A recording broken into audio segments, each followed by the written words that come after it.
Hello, girls! Broken-hearted ka ba? Kasi niloko ka ng boyfriend mo, asawa mo, partner mo. Hindi ka nag-iisa. Pero, pasalamat ka. Kasi, that's the first move na magiging happy ka. Alam mo ba bakit? Once na niloko ka ng tao, ibig sabihin yan, hindi na siya happy sa'yo. And if that means na hindi na siya happy sa'yo, nagluloko na siya, di ba? And that pagluloko, it's not about you. It's about him. Siya ang nawalan when it comes to good relationship. At sa panahon ngayon, bihira na lang ang matino. Believe it or not, I don't know kung mayroon pang matino na naiwan, but for my own experience, bihira na lang. So, lalo na ngayon sa mga SOCMED, na maraming mga temptation, maraming mga apps, mga dating apps, madaling magloko. Madaling magloko na hindi nalalaman ng partner. So, guard your own peace of mind. So, kung niloko ka man ng palihim, it's okay.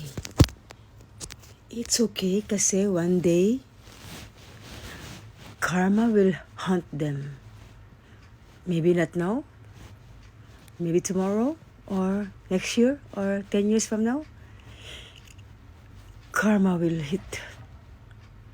So, sa mga taong niloloko dyan, ng palihim ng mga partner, especially sa mga OFW or mga LDR relationship, especially sa mga seamen's partner, especially sa mga seamen, daghan na silang mga dating apps na ayaw pag binugo, okay girls? Wake up. Pag mata na mo, especially pag namin mga LDR, lisod na kayo mag-trust karon sa daghang social media dating site o mga apps na dili ni mo masakpan kung naika-chatmate. So, especially sa mga seamen. So, mga seamen na may nagbatag og seamen sa mga girls. Then, after mga hatag ang mga seamen sa mga seamen, biyaan or ilisan na sila. Girls, ay na mo paturo o gano'n. Seaman, masipag official na siya or tagaan mo kong allotment kay nakagay kong friends na seaman o mga classmate na seaman. Wa may dato sila. Nara na sila kwarta pag nasa sila sampa. Nara na sila kwarta pag nasa sulod sa barko. Pag naog sa barko, 2 to 3 months, wala na mga kwarta. Hinay-hinay na nagpangutang. Hinay-hinay na nagbaligya sa mga gamit. So, yes, seaman slightly used kay parang sala ka makita, parang sala ka gamiton, but pag muuli pod, overuse. Overuse na.